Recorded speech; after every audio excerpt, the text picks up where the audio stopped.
تو حضرت نے تو اس میں کہا 4 مہینے جانا چاہیے. کیا کہا؟ اللہ کا دین سیکھنے کے لیے 4 مہینے جاؤ, کچھ سیکھ کر آؤ, کچھ درجے میں تو معلوم پڑے گا کیا ہوتا ہے کیا نہیں. تو میرے دل پہ بات لگی, میں نے سوچا کہ نہیں چلا جاؤں گا. اچھی بات بتا رہے ہیں نا, مسجد میں سونے کو ہی کہہ رہے ہیں نا, 120 تہجد, 120 اشراق, 120 چاش, 120 اوابین کا ہی کہہ رہے ہیں نا, کوئی بری بات تو کہہ نہیں رہے کہ اللہ کا نام سیکھو, اللہ کی محبت سیکھو.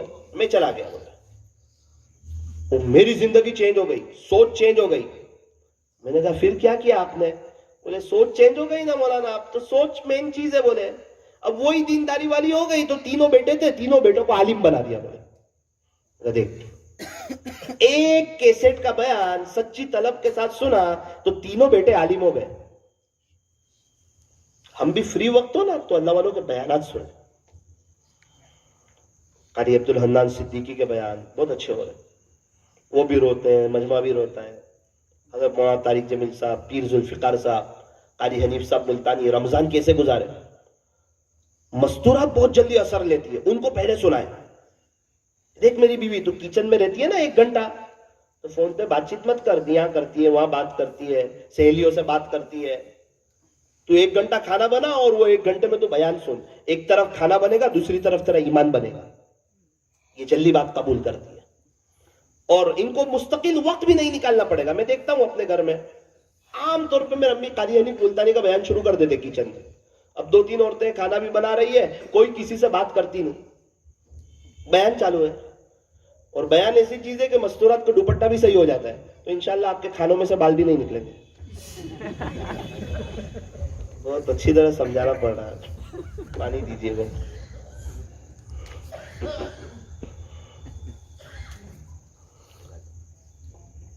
بھائی کچھ کریں گے اللہ کے لیے. ایک بات کے بات ختم کرتا ہوں. ہمارے یہاں ایک واقعہ پیش آیا ابھی سورت میں, 40 دن پہلے, 40-42 دن ہوئے. ایک 24 سال کی لڑکی کا اچانک انتقال ہو گیا. وہ ہمارے نوساری میں ہی اس کی شادی ہوئی تھی, رہنے والی سورت کی. تو گھر والوں نے کہا ہوگا کہ اس کو دفن ہمارے یہاں ہی کر دو, تو اس کو دفن وہیں کر دیا, ان کی امی کے یہاں, سورت کے ایک دیہات میں. اب دفن ہو گئے, 7 سال کا بچہ بیچارہ رونے لگا, امی کی یاد ستانے لگی. نانو نانو امی کی قبر پہ جائیں گے. لگا چلو. قبر پہ گئے, دور سے تو ایک عجیب نظارہ دیکھا. وہ تو منظر دیکھ کے ہی بچہ پورا سہم گیا کہ یہ کیا ہو گیا. ماں کی قبر سر کے پاس سے دھس گئی تھی, ابھی تھوڑی دیر پہلے تو اس کو دفن کیا تھا, اور 3 سانپ باہر اس کے قبر کے اوپر.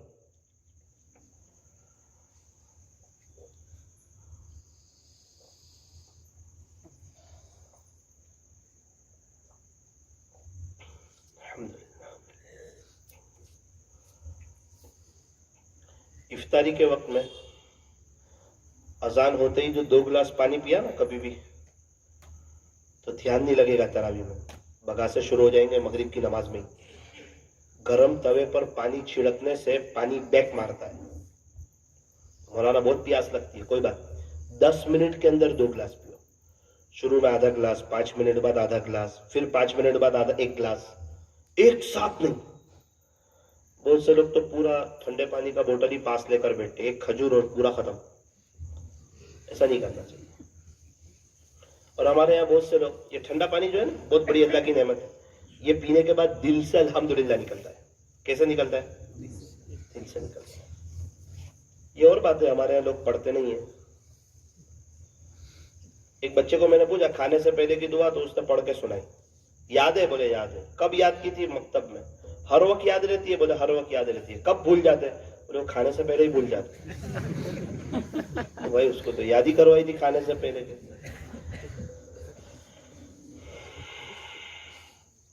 سحری میں آخر میں ٹھنڈا پانی پی کے اپنا روزہ شروع کرتا ہے.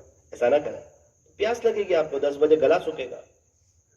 سحری کے 15 منٹ پہلے بھی آپ پی لے ٹھنڈا پانی, لیکن اخیر میں جو پانی پیے نا وہ نارمل سادہ پانی آتا ہے وہ پیے, اس سے اندر ٹکاؤ زیادہ ہوتا ہے.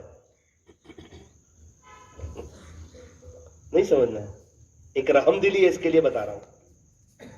تو ابھی سب ایموشنل ہے کہ پھر وہ سانپ والا پورا کرے, کیا ہوا ہے, وہ بہت زبردست ہوا ہے. وہ لائف میں فرسٹ ٹائم ایسا تھا کہ میرا فون ہاتھ میں سے چھوٹ جاتا. حافظ حنظلہ صاحب بھی تھے بازو میں ہی میرے. جب وہ فون بجا نا, اس وقت سے ہم لوگ نے ایک نیت کی تھی کہ اب رات کو سورہ ملک پڑھ کے ہی سوئیں گے. دونوں گھبرا گئے. ہم تو بیٹھے تھے کار میں, پتہ نہیں نا وہ ایسی بات کرے گا فون پہ. میرا دوست خاص, میں نے بولا تو کیا بول رہا ہے؟ قبر پہ سانپ. بولے اللہ کی سنت ہے, اللہ ظاہر نہیں کرتے قبر میں کیا ہو رہا ہے. وہ کار میں بیٹھنے والے کو بھی پتا چلتا ہے, اے سی چل رہا ہے, ہیٹر چل رہا ہے. باہر والوں کو پتا نہیں چلتا بھائی. یہ پکی بات ہے قبر یا جنت کا باغ ہوتی ہے یا جہنم کا گھڑا ہوتی ہے, لیکن پتا تھوڑی چلتا ہے قبر میں کیا ہو رہا ہے. اس نے کہا مولانا وہ تو ٹھیک ہے, لیکن جو ہو رہا ہے وہ کہہ رہا ہوں آپ. پھر اس کے بعد بستی والے آئے, سانپ ادھر ادھر نہیں گئے, اس کی ماں کے سر کے پاس چلے گئے, وہ قبر بند کر دی. تھوڑی دیر کے بعد واپس وہ قبر وہیں سے کھل گئی. 3 سانپ پھر باقی. مولانا بچہ رو رہا ہے, گھر والے سب رو رہے ہیں. سب سے پہلا فون آپ کو کیا ہے؟ یہ کب کی؟ ارے کب کی بات؟ لائیو منظر چل رہا ہے وہاں. آپ ادھر ادھر کی بات مت کرو. کیا کریں یہ عذاب ٹلے وہ بتاؤ. مجھے سمجھ میں ہاں کبھی کبھار ہے نا اللہ اپنی قدرت ظاہر کرتا ہے کہ ہم کو بہت کمزور مت سمجھنا کہ میں تو اپنی مرضی کی زندگی گزاروں گا. نانی دادی یاد آ جائے گی قبر میں. اللہ بڑی طاقت والے ہیں, مہربان بہت ہے, رحم دل بہت ہے, لیکن اگر کوئی تو بغیر توبہ کے مر جائے تو اللہ کا جلال بھی بہت ہے. پھر میں نے پوچھا آپ کی بھابھی نماز نہیں پڑھتی تھی؟ بولے مولانا پڑھتی تھی نا نماز. تو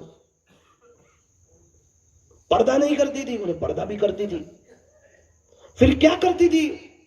مولانا وہ ہے نا بد نظری اور زنا کو ہلکا سمجھتی تھی. بولے بد نظری اور زنا کو, اب یہ تو اتنی خطرناک چیز ہے بد نظری کہ بہت سے وقت موت کے وقت ایمان چلا جاتا ہے. یہ ڈائریکٹ موت کے وقت اٹیک کرتی ہے بد نظری. کتنے حافظ قرآن ہے, ایک بد نظری کی وجہ سے اللہ نے ان کا قرآن بلا دیا. اور زنا تو وہ تو قبر میں رکھتے ہی فوراً اس کو رکھا, ابھی تو قبر بنوئی کہ پھڑ پھڑ عذاب شروع ہو جاتا ہے. اللہ کو جلال دلانے والی چیز ہے. ماں باپ بچوں کی ہر غلطی کو معاف کرے, لیکن کہ اپنی بچی کو جو زنا میں دیکھ لے کسی سے تو ماں باپ سے برداشت نہیں ہوتا, اللہ سے بھی برداشت نہیں ہوتا. اللہ جلال میں آ جاتے ہیں. اسی لیے تو کہا کہ زنا کرنے والی عورت ہو یا زنا کرنے والا مرد ہو, شب برات میں بھی اس کو معاف نہیں کروں گا. ایسا ہی کہا. کتنی سخت سزا سنائی اس کی. اس لیے نیت کرو انشاءاللہ اپنی تنہائی کو پاک صاف کریں گے, اپنے موبائل کو صاف رکھیں گے, دل کو صاف رکھیں گے. اللہ دیکھ رہے ہیں, ہر وقت ہمارے ساتھ ہے. ضرورت اس بات کی توبہ کر کے اللہ کی طرف آ جائیں. بیانات تو ہوتے رہیں گے.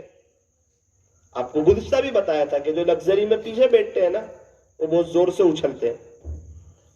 پھر وہ کوئی بھی ہو, حافظ صاحب ہو, مولانا صاحب ہو, تبلیغی صاحب ہو, حاجی صاحب ہو, پڑھے لکھے ہو, اللہ کے دین کی محنت کرنے والے ہو, نہ کرنے والے ہو, پیچھے کیوں بیٹھے آپ؟ پیچھے بیٹھو گے تو اسپیڈ بریکر پہ اچھلو گے.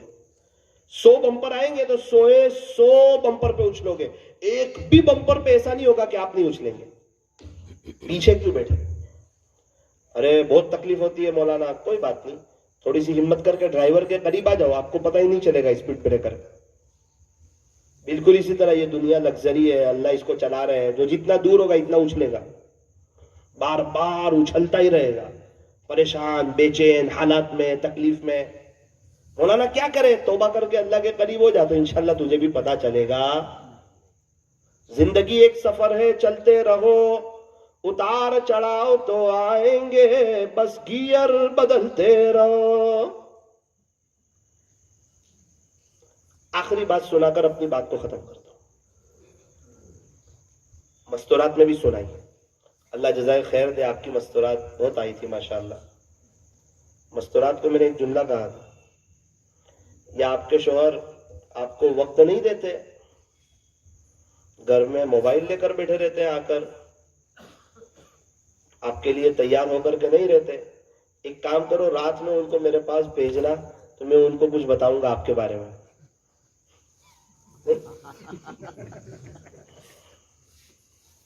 ایک جگہ ایسا ہی ہوا, میں نے ایک جگہ کہا تو اتنے مرد حضرات آئے. میں نے کہا آپ کیسے آئے؟ بولے زبردستی بھیجا ہے مولانا, آپ نے پھنسا دیا. پہلے ہی گھر جا کے پوچھا ہمارے بارے میں کیا کہا تھا. بھائی اس کے ساتھ اچھا سلوک کرنا، یہ مت کہنا آپ کے بارے میں کچھ کہا ہی نہیں تھا. جب میاں بیوی ایک دوسرے کو دیکھ کر کے مسکراتے ہیں تو اللہ انہیں دیکھ کر کے مسکراتا ہے. اکثر گھروں کے جھگڑے اس سنت پر عمل نہ کرنے کی وجہ سے. میاں بیوی میں محبت ہونی چاہیے بہت زیادہ. پیارے نبی حضرت محمد الرسول اللہ صلی اللہ علیہ وسلم جو کہ دعوت کے کام کے سردار تھے، اور گھر میں محبتوں کا یہ عالم ہے کہ اماں عائشہ کے ساتھ دوڑ لگا رہے ہیں باہر، فیملی لائف، پرسنل لائف. ایک جگہ جا رہے ہیں کہیں سفر میں، دوڑ لگا رہے ہیں. دوڑ ایسی لگائی کہ اماں عائشہ آگے نکل گئی. عائشہ جیت گئی بولے. پھر ایک موقع آیا، پھر شاید صحابہ کو آگے بھیج دیا، پھر دوڑ لگائی، پھر اللہ کے نبی آگے نکل گئے. عائشہ اب تو موٹی ہو گئی اس لیے تو پیچھے رہ گئی. یہ ہے گھر کی لائف، پرسنل زندگی. ایک مرتبہ کہنے لگی کہ عائشہ تو خوش ہوتی ہے تو بھی مجھے پتا چل جاتا ہے، تو ناراض ہوتی ہے تو بھی مجھے پتا چل جاتا ہے. بڑا تعجب ہوا کہ اللہ کے نبی آپ کو کیسے پتا چلتا ہے میں خوش ہوں یا ناراض ہوں؟ یعنی میرے سے، اللہ کے نبی فرماتے ہیں تو میرے سے خوش ہوتی ہے نا تو بھی مجھے پتا چل جاتا ہے، تو میرے سے کبھی ناراض ہوتی ہے نا تو بھی پتا چل جاتا ہے. وہ ناراض ہونا نبی کی حیثیت سے نہیں، وہ شوہر ہونے کی وجہ سے. میاں بیوی آپس میں کچھ نہ کچھ چلتا رہتا ہے، ایک محبتوں والی لائف ہے. اس کی سراحت کرنا بھی بہت ضروری ہے.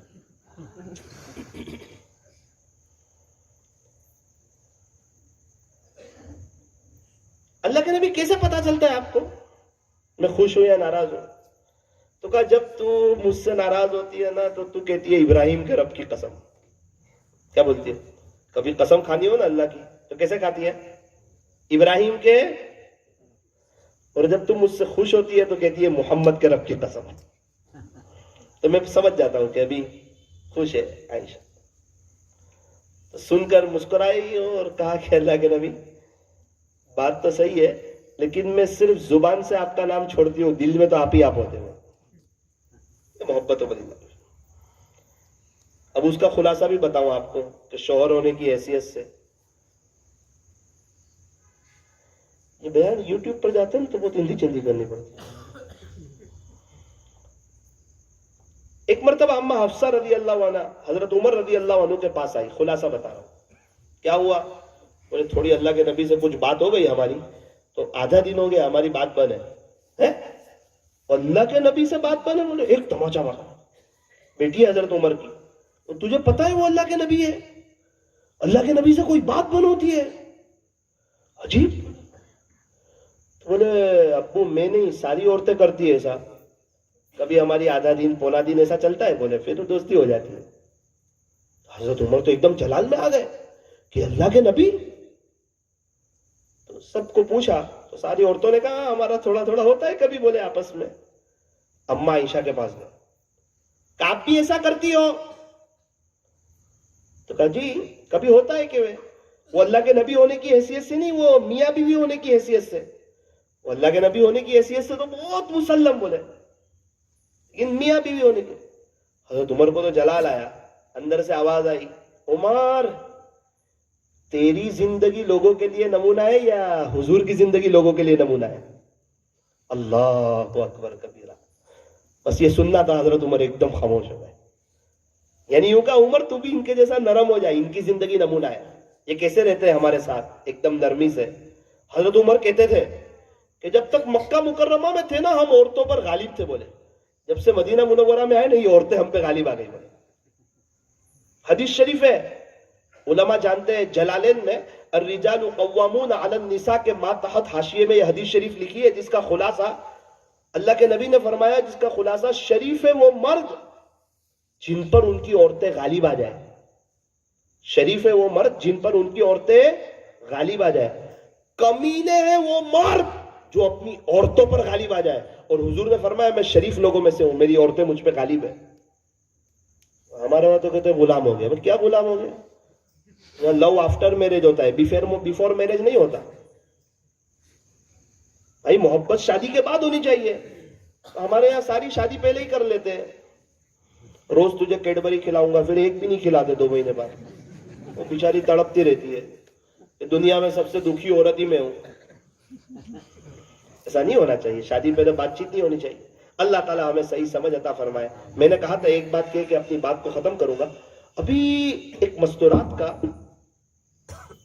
مجھے میسج آیا. میں شیہور میں تھا, مجھے تو پتہ نہیں, آرام کر رہا تھا.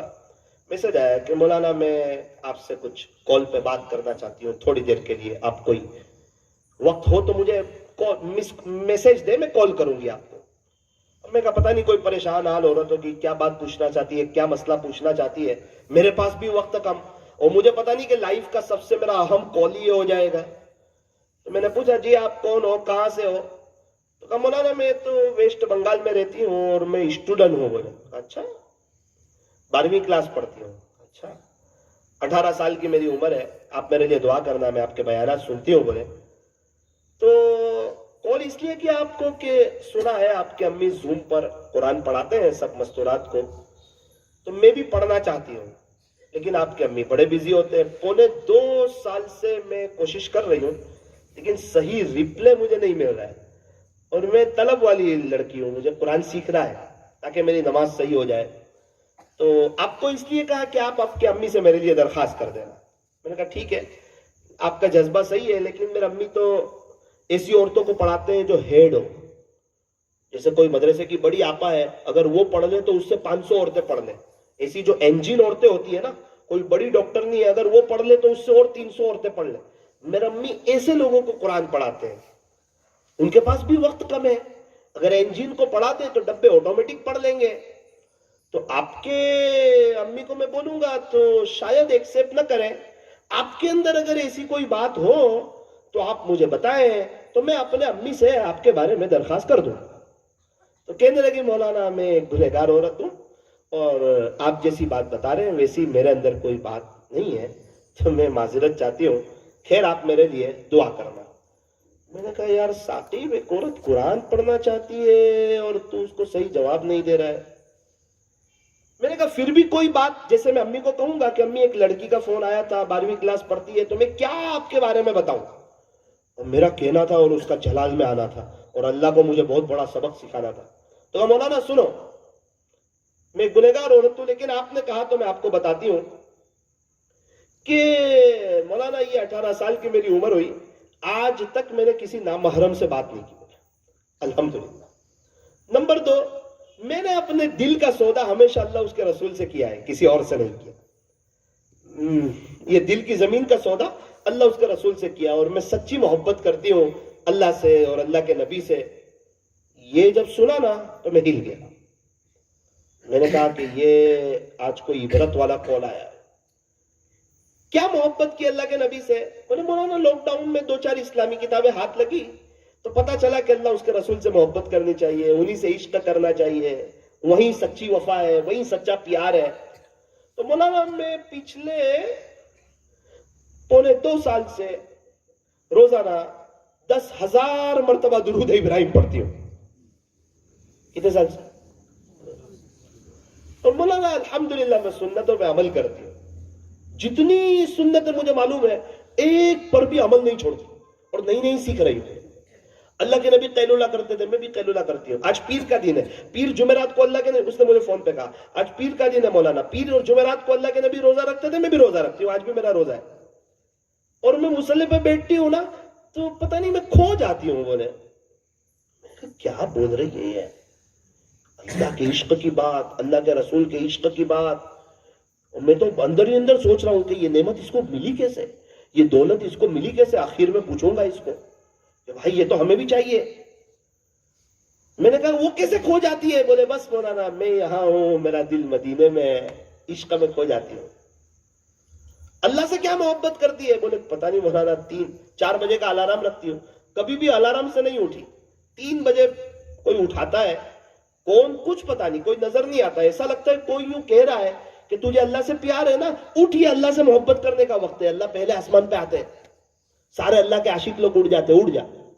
تو مولانا میں 3 بجے اٹھ جاتی, وضو کرتی, 8 رکعت تہجد کی پڑھتی, اور اس کے بعد میں پھر اللہ کی یاد میں کھو جاتی ہوں, درود ابراہیم پڑھتی. بولے